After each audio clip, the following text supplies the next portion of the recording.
It has been a not very fun journey, to be honest. Most Utah kids won't be required to wear a face mask not only this year but next year as well. How parents are reacting and how it could impact next school year. One of the strategies Utah used to keep students in the classroom during the pandemic is getting national attention. I'll tell you why coming up.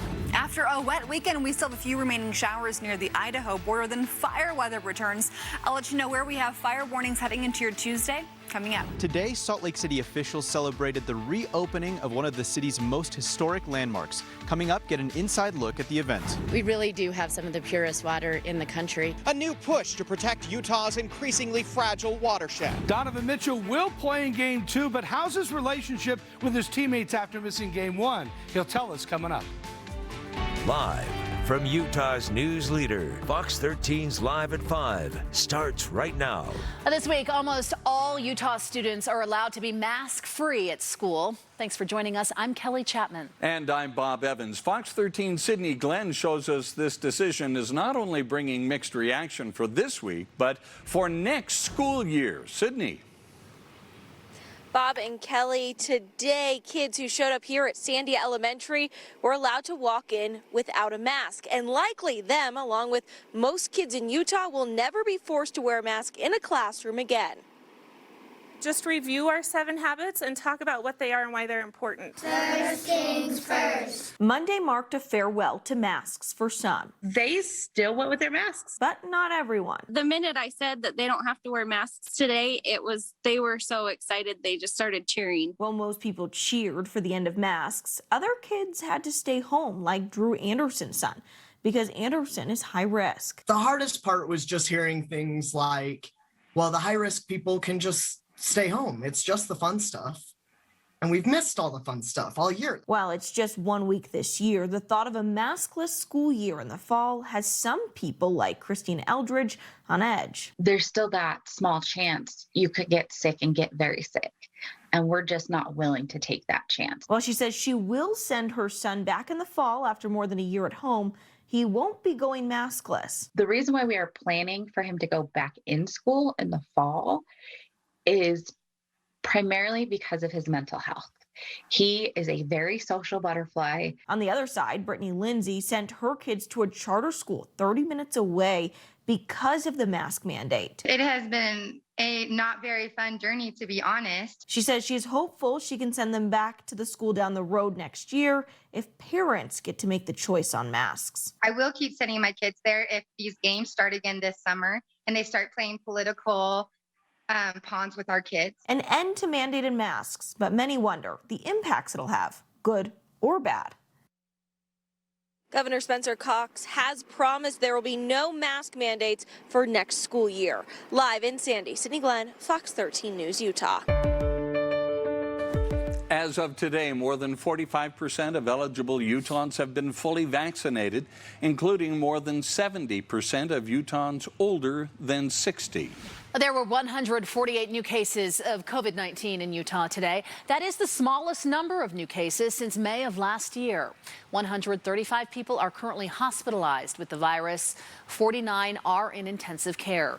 Nearly 2,300 Utahns have lost their lives to the virus over the past 14 months. Utah is getting national recognition for an innovative COVID-19 testing program. The CDC released a study highlighting the program that kept students learning in person and playing sports despite a COVID-19 outbreak. Haley Higgins looks at how well it worked. Mountain Ridge High sophomore London Isbell was getting tested for COVID-19 every other week in Harriman. It was the nose swab at the school, and then we would have to wait until we got our results back until we could practice. While she never tested positive, some of her teammates did. I feel fine. I didn't even know I was exposed or anything. The regular COVID-19 tests are required by the state for all high school students participating in extracurricular activities.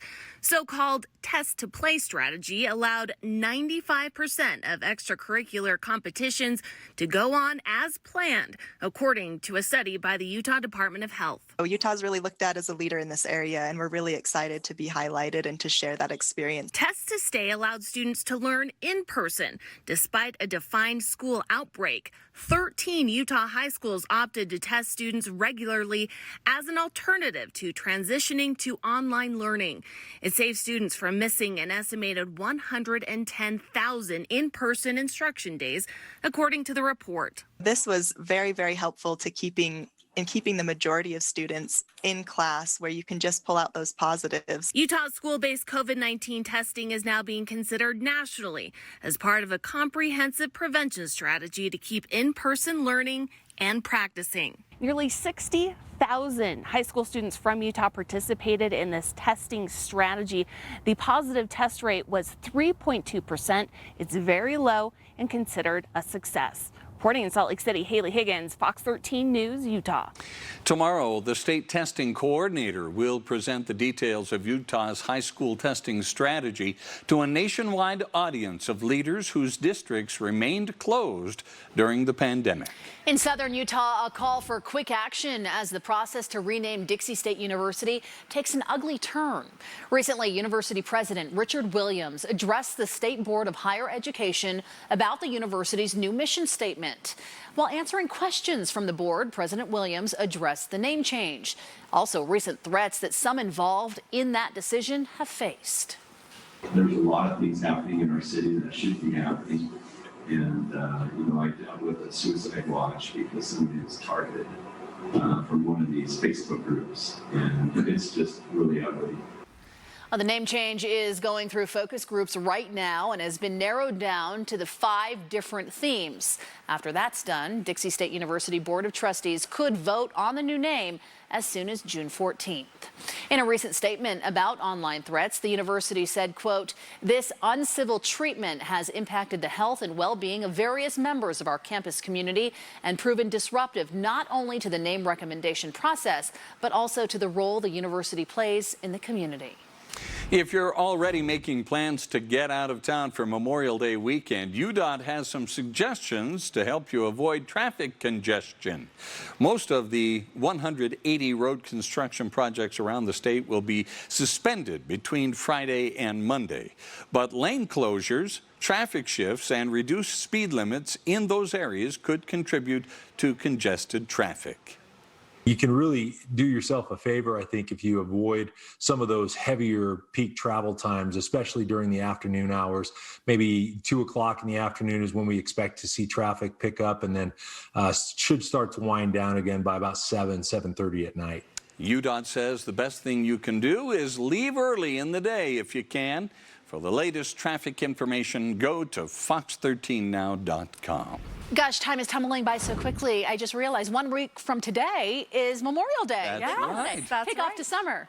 And the long weekend next weekend will hopefully have some good weather. We have a beautiful spring week ahead. A few concerns that I'll tell you about, but currently 67. Today is our coolest day in our 7-day forecast. Temperatures are still warmer than yesterday, though, by about 5 to 20 degrees, depending on where you are. But temperatures for most of us, 60 to 70 currently. Satellite and radar, some showers from Wendover towards Elko, lightning near the Nevada border, where it meets up with Idaho. And then we'll continue with some spotty showers, mostly across far northern Utah tonight. Now, come tomorrow, we'll have red flag warnings in southwestern Utah. We'll bring that over towards Lake Powell on Wednesday. But Salt Lake City, 10 o'clock tonight, 58 degrees by 8 a.m. when you wake up, 57 with partly cloudy sky. By noon tomorrow, we are into the 70s. As always, you can search Fox 13 on your smart TV. You can get any of these graphics on demand. But we look at the forecast for the next couple of days. We have some really nice weather to tell you about, plus those fire concerns. We'll talk more about that coming up in the full forecast. All right, Allison, thank you. Well, the Utah Jazz say Donovan Mitchell will play in Game 2 of the playoffs against the Memphis Grizzlies on Wednesday, and they're going to need him after losing Game 1 yesterday. Yeah, that hurt last night, but a win on Wednesday will have the Jazz right back in the series. We can even it up.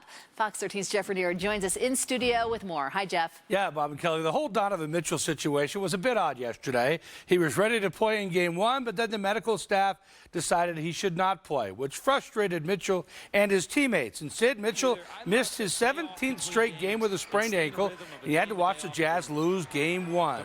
This story blew up over social media around the country, which is why Mitchell wanted to clear the air with his teammates today at practice.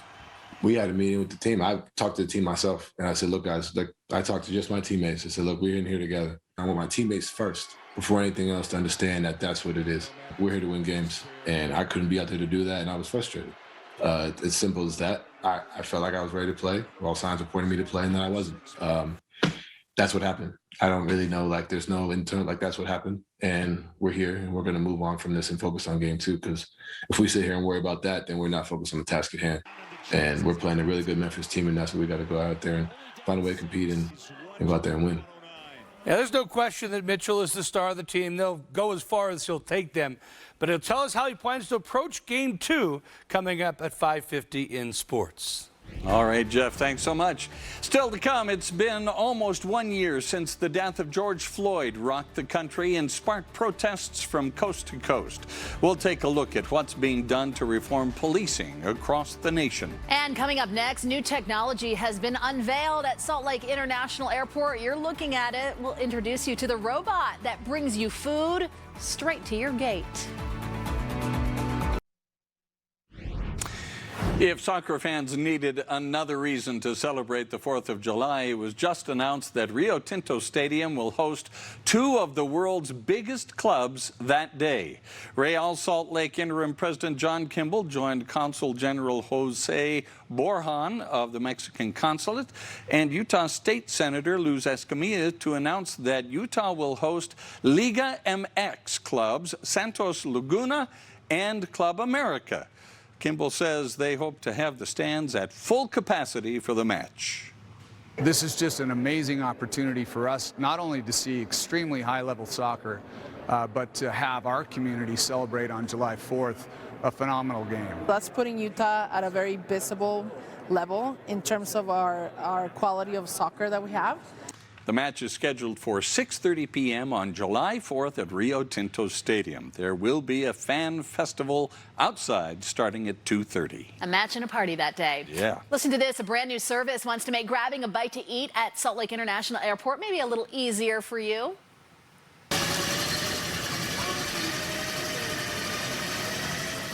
That is the sound of food coming your way.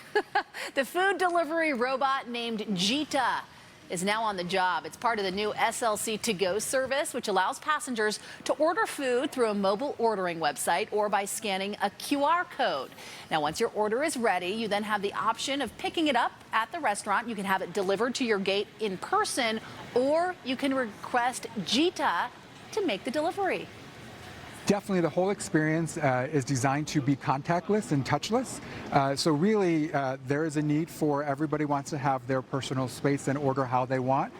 I think Jita is going to be very, very busy in the coming summer vacation travel months, right? No doubt. Airport administrators say the new platform provides a safe and convenient alternative to dining in or waiting for a to-go order. Still to come, where does police reform stand 1 year after the death of George Floyd? We'll take a closer look. And remember, when you can't watch Fox 13 News live, you can always watch us streaming online for free. Find us on Roku, Fire TV, and Apple TV. It's easy. Just search Fox 13 on your device. We'll be right back. We continue to follow breaking news in Las Vegas, where a plane from Nellis Air Force Base has crashed into the backyard of a home. This, I believe, is a live look at the scene where you can see emergency response vehicles on scene. We do not know what kind of plane was involved, although we are told that it was operated by a contractor and not necessarily is a military plane. We are waiting to hear about any injuries. We'll continue to follow this story and bring you more as we learn more. Keep it right here on Fox 13 and online at fox13now.com. Tomorrow marks 1 year since the murder of George Floyd. And since then, police reforms have been enacted in various states, including here in Utah. And as Congress continues to negotiate, how are all these changes on the state level affecting police officers? Joe St. George takes a closer look.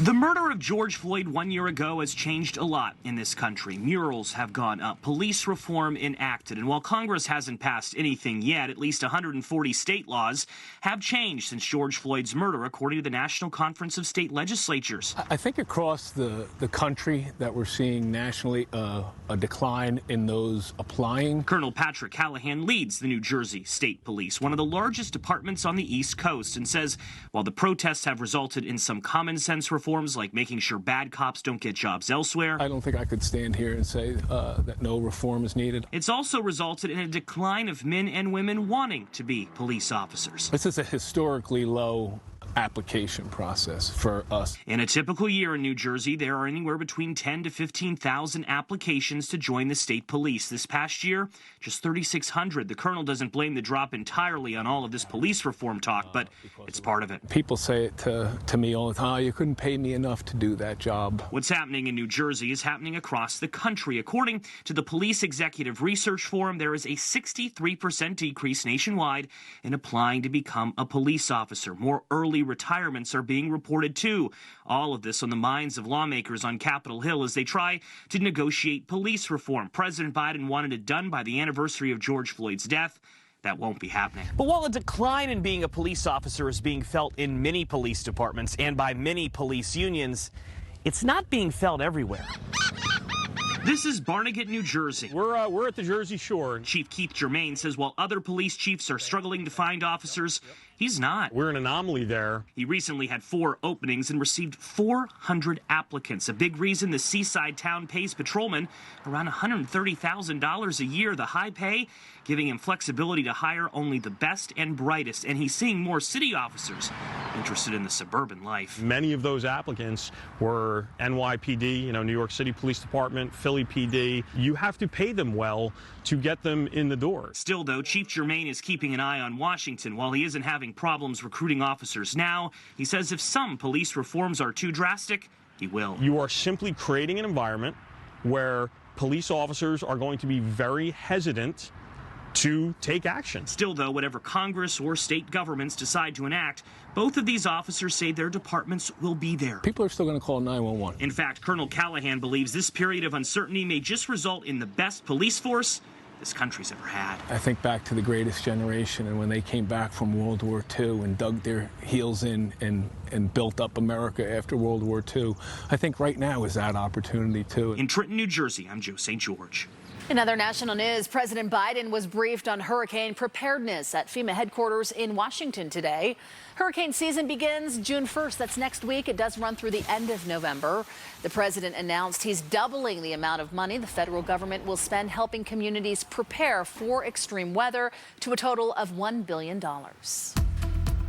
Well, we got a little rain over the weekend. In fact, the new flowers in our garden we didn't even have to turn the sprinklers on. That Perfect, free watering. Yeah, there you go. And much needed here across the state. Now, we obviously need more rain, but it's a gorgeous afternoon today. Our temperatures will be warming up this week, and we still have the chance for a few showers, mostly up near the Idaho border. So mostly clear sky for the state right now, but just zooming into that northern part of the state currently, you can see a cluster of lightning actually in northeastern Nevada starting to cross over into northwestern Utah, right near that Idaho border. So for the rest of the evening, the chance for showers up into far northern Utah, mostly north of Tree Mountain. But the main concern this week will still be some fire concerns. So for tomorrow, we have red flag warnings that return to southwestern Utah. And then over towards Lake Powell, those red flag warnings will be in place through Wednesday. Current temperatures, it's about 5 to 20 degrees warmer than it was this time yesterday, but we are still below average. It's a mild Monday, about 60 to 70 currently, but checking out those temperatures compared to this time yesterday, Wendover, that's where we're seeing our biggest difference currently, 19 degrees warmer. Wasatch Front, Salt Lake, 15 degrees warmer just about. No difference for Moab, but the rest of us just a little more comfortable this afternoon. And for tomorrow morning here in Salt Lake City, when you first wake up, it'll be about 50 degrees. So through the rest of the evening here in Salt Lake, close to 60 to 55, but then overnight temperatures will drop just a few more degrees, and then you are back into the 60s by 9 a.m. A high tomorrow, a perfect 77 here in Salt Lake City with mostly cloudy sky. We look at our upper level weather forecast. Nice little quick storm just grazing us on Wednesday. Besides that, though, we have some very nice spring weather ahead. Futurecast through the next couple of hours keeps that chance for showers in far northern Utah. That'll be dying down overnight, and then we head into Tuesday afternoon and we have the chance for rain to develop yet again in the northern fourth of our viewing area. So coming up in my next forecast, we'll talk more about that, but getting to those temperatures tomorrow morning, it'll be around 40 to 50 for much of the state, around freezing for Park City and Evanston. Tomorrow afternoon, those highs will be about 70 to 80 here across Utah. And then for St. George, you're hot the next couple of days, around 90 to 95 for the next week. Overnight temperatures, first thing in the morning, it'll feel great. It'll be around 60 to 65. Wonderful to get outside, go for that walk first half of the day. And for the Wasatch Front, it's close to 70 to 80 here through Thursday.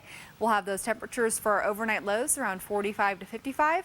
And then we are back above average, actually, for much of the rest of the 7-day forecast.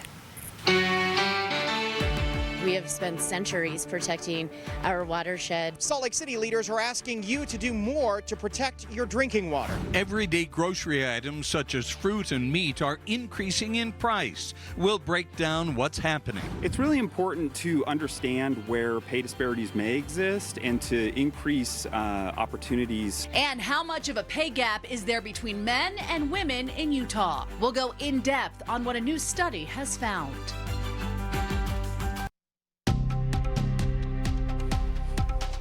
Home Depot is doing a lot of hiring at its 15 stores along the Wasatch Front. Sure is. The company wants to fill 1,100 positions, both full and part-time.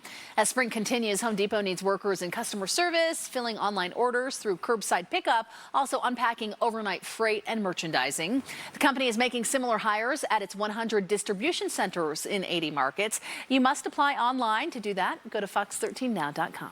Amazon is close to a deal to buy MGM Studios for between $8.5 and $9 billion. It would be Amazon's biggest acquisition since it bought Whole Foods 3 years ago for almost $14 billion. An announcement could come as soon as tomorrow. Amazon is reportedly interested in acquiring more TV and film content for its Prime Video service as it competes with Netflix, Disney, and other streaming video services. MGM has been seeking a buyer for years and is a natural fit for any streaming service because of its large volume of content. If you are a carnivore, you are paying more for red meat now than before the pandemic. 59% of people in a recent Bloomberg survey say they are paying more for chicken as well. Fruit has gone up too. 1 in 3 adults are spending more on groceries than they were at the start of 2021. Food inflation has been inching up for months now, driven by higher commodity costs, transportation, also challenges securing labor. There is also a rise in demand for meat from home cooks, as well as the booming fast food industry.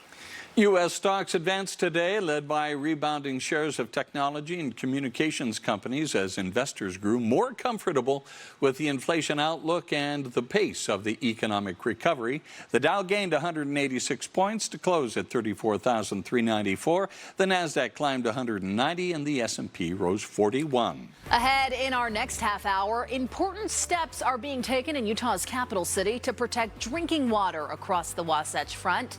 The message city leaders have for residents. Why do women in state government make 21% less than men? The answer is kind of complicated, but very interesting. And firefighters in West Jordan got some new life-saving equipment today. We'll take you to the special dedication for the latest additions to the fleet.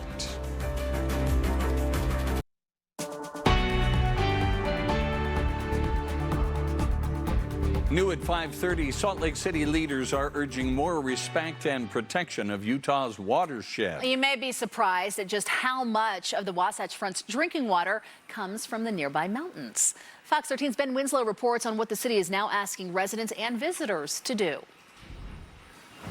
With the COVID pandemic, we've seen increasing numbers of people headed into the mountains, and that's putting increased stress on the fragile watershed. We have spent centuries protecting our watersheds, and we really do have some of the purest water in the country. Salt Lake City leaders are calling on people to exercise more responsibility in the nearby canyons in order to protect our precious water supply. Our watersheds are being severely challenged by the increasing demand being placed on them as more and more people look for places to exercise and recreate outdoors, and by climate change impacts that can reduce snowfall and increase our wildfire risks. Roughly 60% of Salt Lake City's drinking water comes from the nearby canyons, and it's considered naturally pure with minimal processing. We provide water to all of Salt Lake City and then many communities along the east bench of the Salt Lake Valley, which include cities that are now incorporated like Mill Creek, Cottonwood Heights, Holiday, little parts of South Salt Lake and Murray and Midvale. But the canyons see so many visitors, it threatens the overall water supply. The Uinta Wasatch Cache National Forest is one of the heaviest visited forests in the nation. We even surpass what Yellowstone National Park has in an annual visitor count. Salt Lake City leaders are urging people to stay out of the water, stay on trails, use designated restrooms, don't litter, and keep dogs out of watershed areas. It's really about having an awareness of where your water comes from. Salt Lake City owns a significant part of the watershed for the Wasatch Front. The Utah State Legislature passed a law blocking them from cutting other cities off. But at the same time, lawmakers have also blocked efforts to allow dogs and undermined watershed protections. I don't think that we're in danger per se right now, but if we don't continue to protect it, then we certainly will be. The ongoing drought emergency is also adding to the pressure to protect the watershed. At the Salt Lake City and County Building, Ben Winslow, Fox 13 News, Utah. Police have now identified the two people killed in an apparent murder-suicide in South Salt Lake on Saturday night. Officers say 34-year-old Lauren Hoover from Murray was at the apartment of 38-year-old Philip Gorse. There is no documented cases of domestic violence between the couple. They also say while all evidence points to murder-suicide, there is no known motive at this time. If you or someone you know is experiencing domestic violence, there are resources available. Call the number on your screen, 1-800-897-LINK. Again, 1-800-897-5465. And if you are ever in immediate danger, call 911. Starting late next month, 3 of the Church of Jesus Christ of Latter-day Saints missionary training centers, including the one in Provo, will invite a small number of missionaries to train on location. Initially, only missionaries from the U.S. who are fully vaccinated and who will not be learning a new language will receive on-site training at the Provo MTC. About 150 to 250 new missionaries will arrive each week. Missionaries will be contacted directly if they are invited. Otherwise, new missionaries will continue with training online. Brigham Young University says it'll have full capacity classrooms this fall with no masks or physical distancing required. The school says it'll evaluate how virtual learning may have improved some elements of courses and will work to incorporate the best of those changes.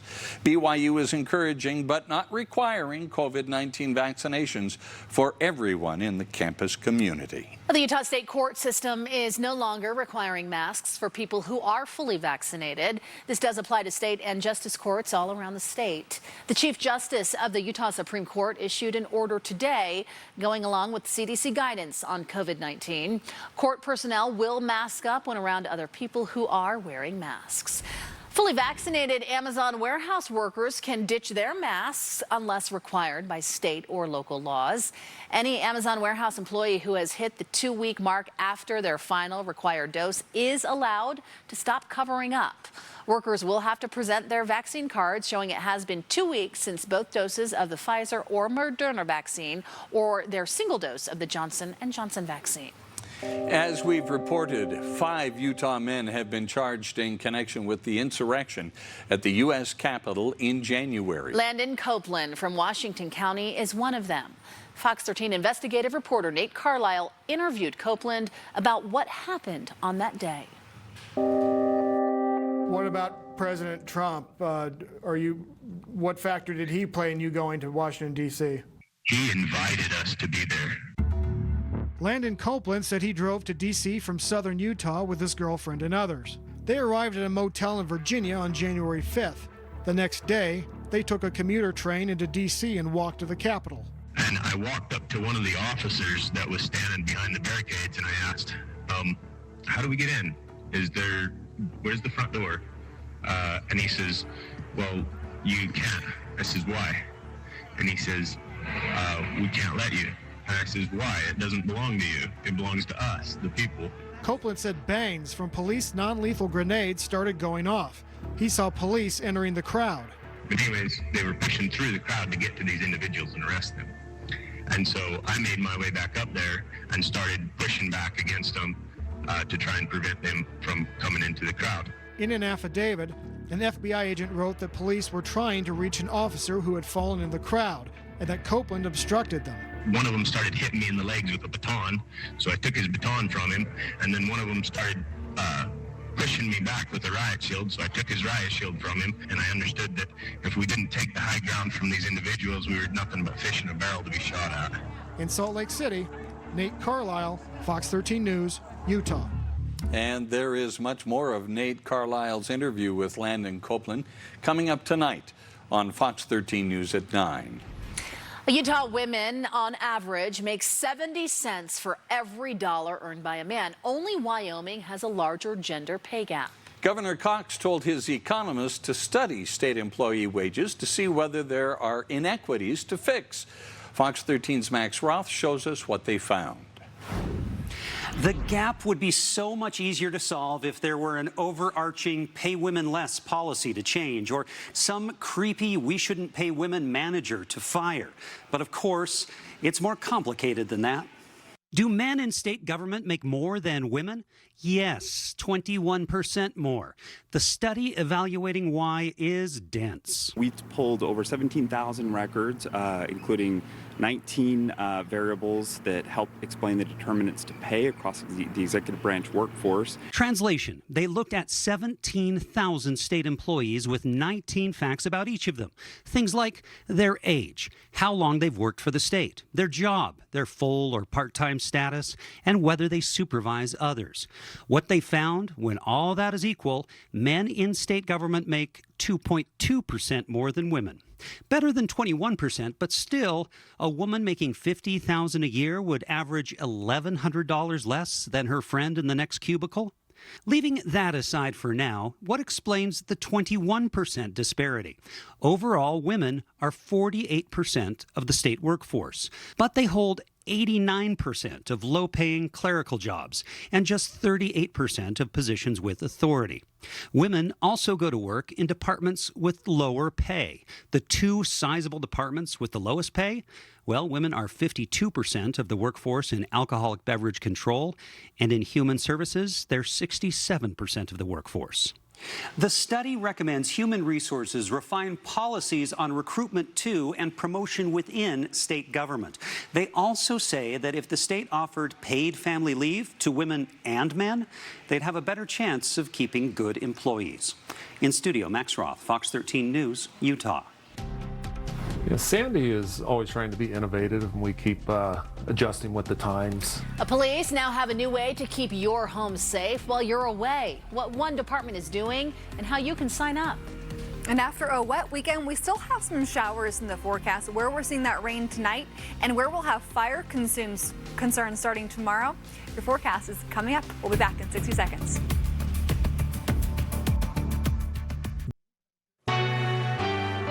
Welcome back, everyone. Sandy police now have a new program. It's called Vacation Watch. It's to help neighbors worry less when they leave town. Officers will make extra patrols by your property when you're away.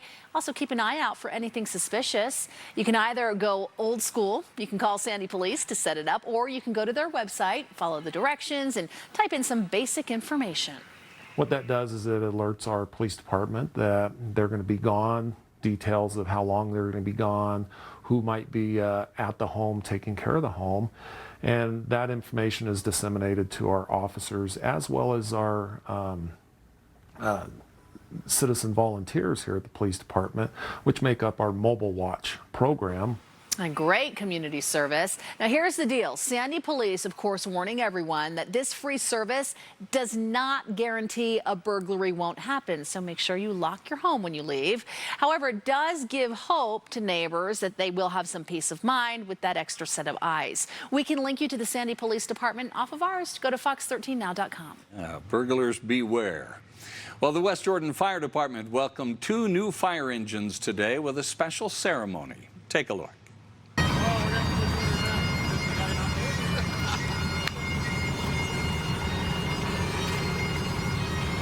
It is a tradition to introduce new engines by spraying them down before physically pushing them back into a bay. The 2 new engines will help crews to do their job and keep them safe. It's interesting, the EXT body that they have exceeds industry crash standards, so there's a lot of safety features built into these as well to help protect our firefighters. One of the new engines will be housed at Station 52 on Redwood Road. The other will be housed at Station 53 on Jordan Landing Boulevard. And believe me, reverse does work on both engines. After 9 months of being closed, the Salt Lake City Cemetery is officially reopened to the public. Coming up, hear from Salt Lake City Mayor Aaron Mendenhall about what the future plans are for the cemetery. So Donovan Mitchell's ready to play in Game 2, but how will he play after missing 17 games? Will he be rusty? Will he try to do too much? Mitchell will tell us his game plan coming up in sports. The historic Salt Lake City Cemetery reopened to the public today, 9 months after a major windstorm along the Wasatch Front caused some pretty major damage. Fox 13's Diego Romo was there as Mayor Aaron Mendenhall discussed the work that still needs to be done. The 172-year-old Salt Lake City Cemetery is the largest municipally owned cemetery in the United States. Many of the city and state's most influential residents are buried here, and after 9 months of being closed, it's officially reopened to the public. All of us can remember the powerful storm that came through Salt Lake City in September of last year. Gusts of over 100 miles per hour toppled thousands of trees around the city. The Salt Lake City Cemetery experienced some of the worst damage from the storm. No single location was hit harder than this very place we stand today, where the Salt Lake City Cemetery lost 265 trees. Many of the trees were over 100 years old, dating back to the founding of the cemetery in the mid-1800s. As soon as the cemetery staff realized the extent of the damage on September 8th, they closed the cemetery to the public as a safety precaution and to make sure that the hundreds of historic headstones and other monuments were not further damaged or disturbed. The city says so far, repairs have cost close to $500,000, but there is still work to be done, including headstone restorations and the replanting of roughly 50 trees. Actually, there were still some trees and root balls being removed just a couple of weeks ago. The Friends of the Salt Lake City Cemetery organization was also present at the reopening ceremony. The group was formed just a few weeks before the September 2020 windstorm. The mission of the Friends organization is to work with the city and other stakeholders to preserve, protect, and enhance this historical and cultural state treasure. The city is working to establish the cemetery as an arboretum through a multi-year replanting effort, and the reopening comes just 1 week before Memorial Day, which is one of the busiest days of the year here at the cemetery. In Salt Lake City, Diego Romo, Fox 13 News, Utah. The film Thelma and Louise is one of the most iconic movies ever, with a powerful message and a strong Utah connection. That's right. It was released in theaters on this day 30 years ago in 1991. That makes some of us feel old, doesn't it? Man, 30 years ago. To celebrate the anniversary, the Utah Film Commission shared these behind-the-scenes pictures on social media. A large portion of the movie, including the ending where the 2 main characters, played by Susan Sarandon and Gina Davis, drive off a cliff. It was all shot here in Utah. I apologize if you haven't seen the movie. We just gave away the ending. That scene was actually shot at Dead Horse Point State Park. That's in Moab. The film won an Oscar for Best Screenplay in 1992. Both Sarandon and Davis were nominated for Best Actress that year as well. Well, if you haven't seen it by now, you should. You should. So, You've probably probably already heard by now, Yeah, right? anyway, well, what a beautiful day to take in the outdoor scenery, Allison. Yes, and today is a little bit cooler than it typically is this time of the year. We had a cool weekend too, but today it's a little bit warmer compared to yesterday, but still just 67 degrees here in Salt Lake City. That's about 10 degrees below average for a high in the middle to end of May. Our wind is out of the northwest, 7 miles per hour currently. 76 is a typical high. We've only been to 67 so far today, and our record high of 93 degrees set back in 2003. Now our sun will set at 8:47 tonight. It will rise tomorrow morning just about 6 a.m. But here's what I'm tracking for you currently. Some showers up near the Idaho border, Wells over towards Wendover. We're seeing some lightning currently near the Idaho border. So here's what you can expect if any of these cells do develop. These are areas that are not heavily populated. So what we do have going on, just brief heavy rainfall, might see a few lightning strikes, but nothing that's really going to cause any big problems. So a dry commute for the majority of you, unless you live in the Snowville area, might see a few areas of light to moderate rain. But the main concern for the next couple of days will become red flag warnings. So fire weather warnings for tomorrow for southwestern Utah from 2 p.m. until 10 p.m. And then we'll have more fire concerns for Wednesday. Current temperatures here across the state, it's about 60 to 70 degrees right now. And we've got temperatures over the next couple of days that'll be close to 80 as we wrap up the week. So tomorrow a little bit warmer, brief cool down for Wednesday as a storm just rolls by northern Utah. We don't see many impacts from that. But for the rest of the evening tonight, we'll have that chance for a few showers north of I-80 in Nevada, up into southern Idaho and right near that Idaho border. And then come tomorrow, some light rain will be possible here for the Wasatch Front. And then we're going to have very minimal additional rainfall with this. So looking at future precipitation, mostly about trace amounts to less than ½ of an inch of rain, so very minimal. We'll have overnight temperatures about 45 to 55 first thing tomorrow morning. If you happen to be in the mountains or you live in Park City, Wasatch back area, it'll be around freezing. Evanston, upper 30s, St. George, mid 50s, and for tomorrow afternoon, it'll be about 75 to 85 degrees. So we will see that chance for rain to return in the northern half of the state tomorrow. St. George, southern Utah will have some fire concerns the next few days, so promise me you'll be careful. That 90 for Tuesday and Wednesday, 92 for Thursday. We wrap up the week, mid-90s for Friday and Saturday. Overnight temperatures about 60 to 65. For the Wasatch Front, a perfect 77 tomorrow with mostly cloudy sky, 71 for Wednesday. Thursday, mostly sunny. Heading into Memorial Day weekend, upper 70s average temperatures with partly cloudy sky, and overnight temperatures here across the state. For the Wasatch Front, at least about 45 to 55 for the next week. So today, cool. Yesterday was cool. We got that much needed rain. Chance for a few showers near the Idaho border tonight and again tomorrow late in the day. And then we'll see just a beautiful spring week ahead. We've been reporting it all afternoon. The Utah Jazz announced that Donovan Mitchell will be available to play in Game 2 against the Memphis Grizzlies on Wednesday after he sat out Game 1 last night. Mitchell expected to play after telling the media on Sunday morning after shoot-around he was ready to go, but the Jazz medical staff determined it would be best if he sat out, even though Mitchell said his sprained ankle did not suffer a setback before the game, which is why he was frustrated when he had to miss his 17th straight game. Jazz lost the game with their leading scorer not in uniform. I should have played. That's what I mean. To be honest with you, I feel like it's no secret. We all know that. And you know, at the end of the day, the experts said no. You know, and I feel like we can, like I said, we can disagree on those things, but you know, that was the frustration. You know, it was unfair to, you know, my team. I was like, man, I feel like I let them down in the sense, you know, when you're not there for them in a playoff game. That probably hurts me more than anything else. It eats me. I barely slept because you think about that stuff. So that was really for me where it ate me, where it hurt. We can harp on what happened, and when I say we, I mean the team. We can harp on what happened, or we can move forward because we have, like I said, we have stuff to handle and an agenda to get to, as far as hopefully going out there and winning the championship. So the biggest thing for us is moving forward. Like we lost Game 1, you know, we go out there and I'm clear for Game 2, and we're looking to move on from it and go from there. Ready to go out there and compete for Game 2. Yeah, Jazz are going to go as far as Donovan Mitchell takes them in this playoff run. He's a leading scorer with a career-high 26 points and 5 assists per game while leading the Jazz to the best record in the NBA. but he says he's not going to try to do too much in Game 2.